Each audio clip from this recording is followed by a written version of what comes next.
এখানে হলো মূলত হলো ঝামেলা হচ্ছে হলো বছিলা গরুরহাট নিয়ে। গরুরহাট কেন্দ্রে নিয়ে একটা ঝামেলা। যে মারা গেছে সে শিডিউল কিনছে, প্লাস পিচ্ছিয়ালালের লোকজন শিডিউল কিনছে। এই শিডিউল কেনাকে নিয়ে একটা ঝামেলা হয়েছে। ঝামেলার কারণে ওনার ভাই প্রতিদিন ওনাকে জানাইছে যে পিচ্ছিয়ালালের সাথে একটা ঝামেলা চলতেছে, এখন আর সমঝোতা আসার জন্য আমাকে একটা সমঝোতা করার জন্য ডাকতেছে আমাকে, আমার সাথে কথা বলবে। তো কথা বলার জন্য এটা সমঝোতা করবে, করার জন্য ডাকছে। ডাকার পরে কালকে এই ঘটনা।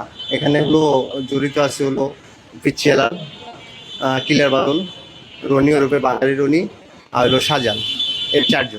এর চারজনের নাম ওনার বড় ভাইকে বলে গেছে যে ওদের চারজনের সাথে আমার ঝামেলা চলতেছে। এই শিডিউল নিয়ে হয়তো ওরা আমার সাথে সমঝোতা করার জন্য চেষ্টা করতেছে, বসতে চেয়েছে। আমি এটা তাহলে বসে শেষ করে ফেলি।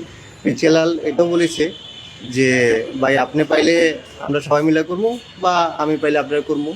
এই শিডিউলটা নিয়ে হলো সবচেয়ে বড় ওনার মৃত্যুটা হয়েছে।